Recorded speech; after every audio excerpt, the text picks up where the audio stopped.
Rundown with Desmond Johnson.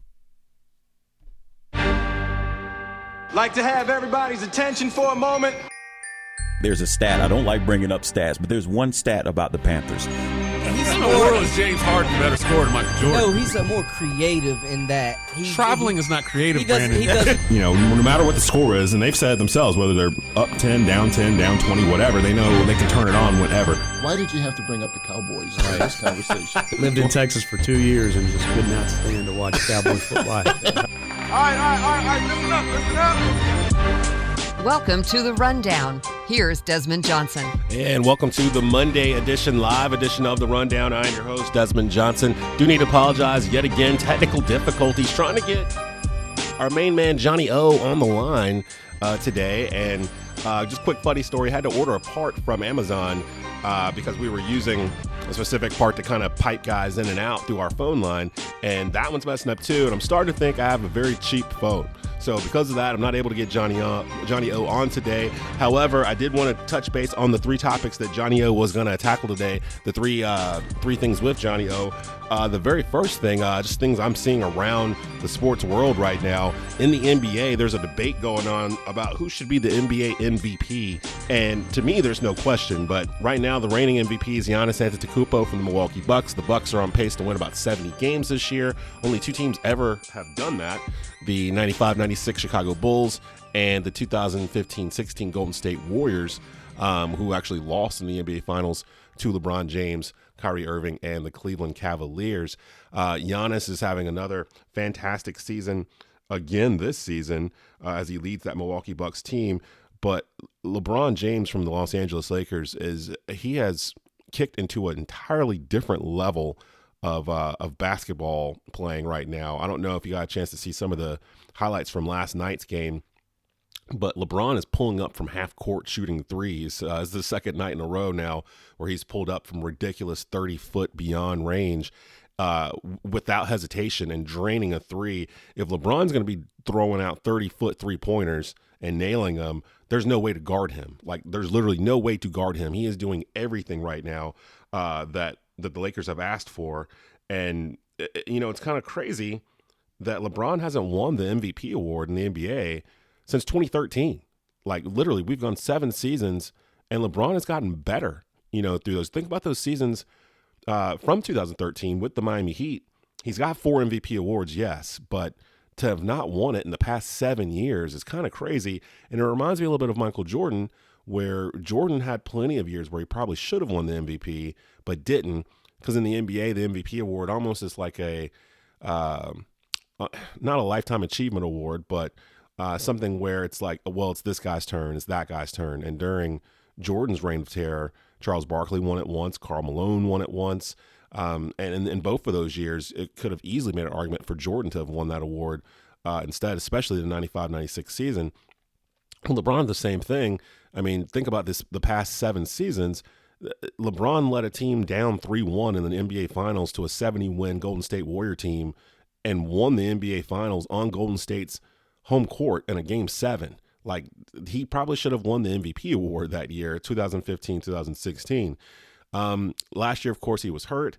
This year, LeBron's doing everything you could ask for. They kind of moved him to point guard. He's been the leader of the squad. They're number 2 in offensive efficiency when he's on the floor. I'm going to make an argument for LeBron James to win his 5th MVP award this season. Number 2 out there in the sports world right now, Dak Prescott's been rumored that the Dallas Cowboys have offered him a contract worth around $33 million per year. And the question is, should Dak take that contract? I'm under the impression he should take that contract. $33 million per year would put him at the 5th highest paid quarterback in the league. Dak, if I'm not mistaken, has yet to win a playoff game. He may have won one. I have to go back and check on that. But he hasn't done anything yet to justify what the guys ahead of him on that list have done. Russell Wilson's the highest paid quarterback in the league right now. Aaron Rodgers is right behind him. Ben Roethlisberger is right behind him. Wilson has been to 2 Super Bowls and won one. Aaron Rodgers has won a Super Bowl. Ben Roethlisberger has won 2. So $33 million per sounds reasonable for Dak and what he's doing, and it would allow the Cowboys to keep him surrounded with talent. They still have Amari Cooper to deal with, who might end up getting the franchise tag if they can come up with a deal with Dak. So we'll keep an eye on the Cowboys as well. And then finally, in Charlotte, the Carolina Panthers fire sale continues. They were not kidding when they were talking about rebuilding this roster. They're losing, I think, almost 8 free agents off of the defensive side. Dontari Poe earlier this week, it was said that they're not picking up his option, so he'll become a free agent. They pick up some cash from off of that. And the talking heads now are talking about whether or not the Panthers should trade Christian McCaffrey in order to get some assets for him. And I'm here to tell you right now, that would be a bad move. You don't trade Christian McCaffrey. You keep McCaffrey, you keep Cam Newton, see what you got from him, and you still have offensive weapons, things that new coach Matt Rule can come in and actually work with, whether it's Cam Newton, Christian McCaffrey, Curtis Samuel, DJ Moore. You're going to have some draft picks you can kind of put around that and help fix that offensive line. I honestly wouldn't trade Trey Turner, who they've got out there on the trading block this week. He's made the Pro Bowl 5 years out of his 6. He's only 25 years old. He's already re-signed a new deal a couple years ago through general manager Marty Herney. I'd probably hold on to Trey too, if possible. I mean, if Cam, McCaffrey, and Turner and Kawan Short are your highest big ticket guys on the team, that's a good base to start off with, to start rebuilding again. The team wasn't that far off talent wise. They just defensively, they bled like an open wound, and they didn't have their starting quarterback. That's the majority of it. This team, I had them at 11 wins last year preseason, just based off of what they had until they lost Cam Newton. So I don't know if you got to do a complete and total rebuild of the Carolina Panthers, but that might be something to keep an eye on. I don't think, to me, McCaffrey's the one guy you can't trade. You shouldn't trade. He still has a year left on his rookie deal. He's going to be in command for a large contract, probably around Todd Gurley type numbers. And if he stays healthy, you should give him every single penny of it. He does so much more than any other running back in the league does in terms of offensive production. Give a special shout out to our sponsors. We're going to take a quick break. When we come back, Brandon Blakeney and I got a chance to go out to Triangle Fitness in Kernersville earlier this week to interview our high school athlete of the week for this week through Sports Carolina Monthly, sponsored by Haviland Auto Center over in Kernersville. This week it's Salem Baptist women's basketball player Joy Cohn. So definitely stick around. We'll be back in just a moment. We'll have that interview for you. You're listening to The Rundown.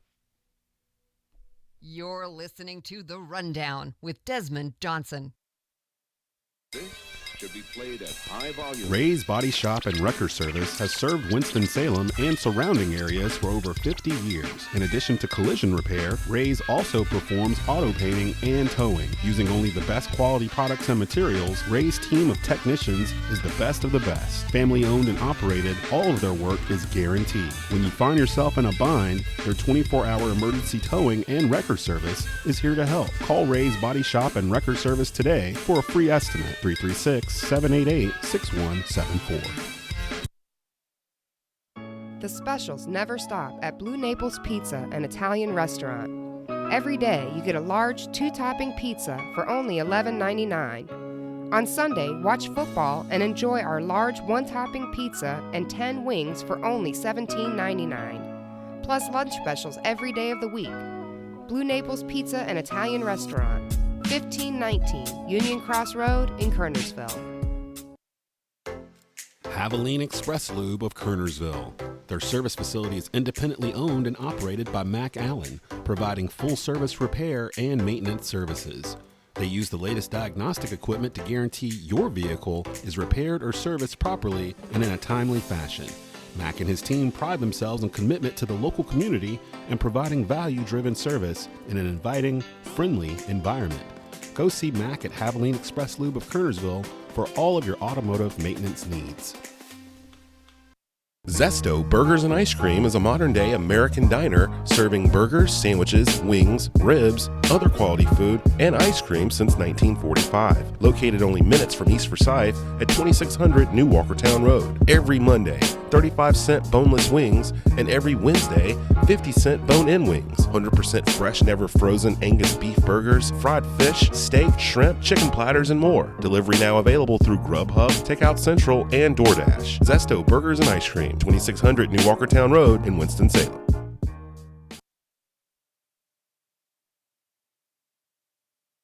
Back to The Rundown with Desmond Johnson.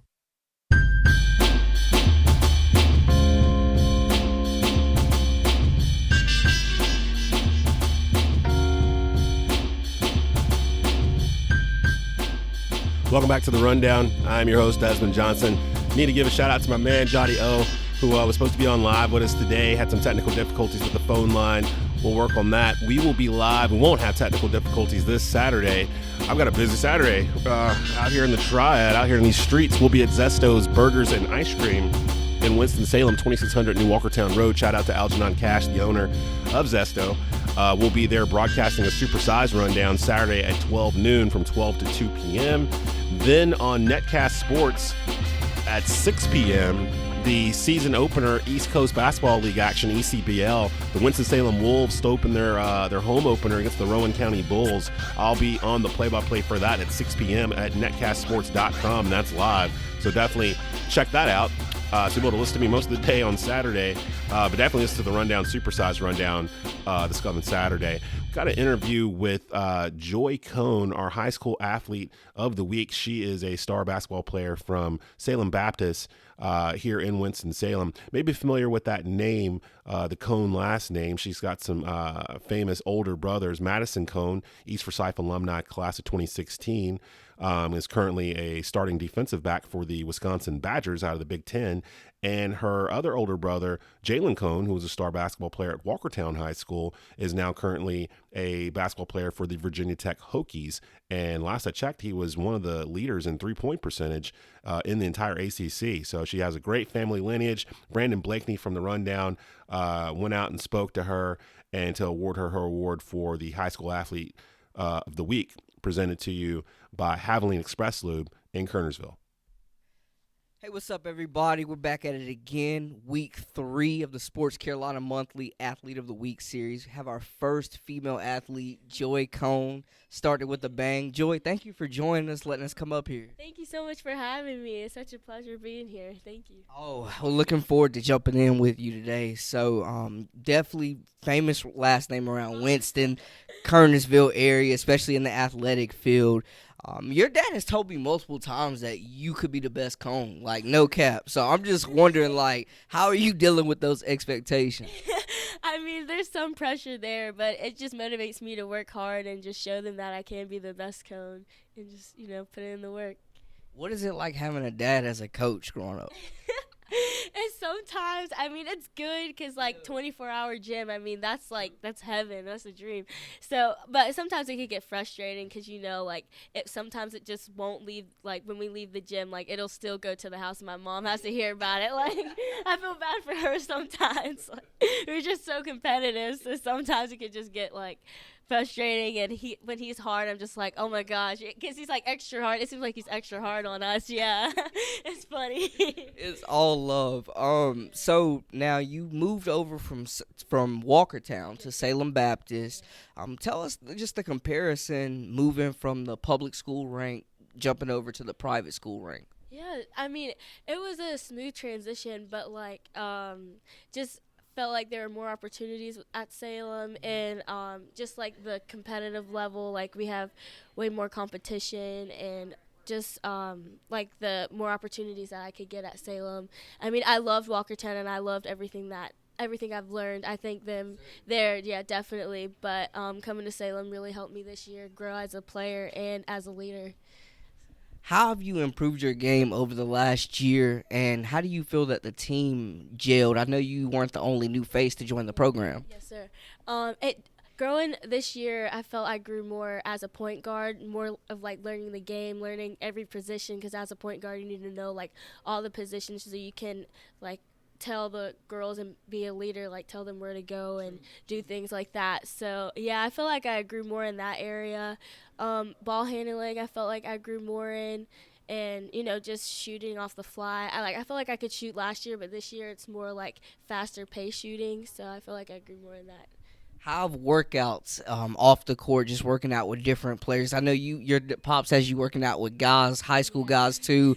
Yeah. A brother in college playing the ACC. How has that access continued to just sharpen you up?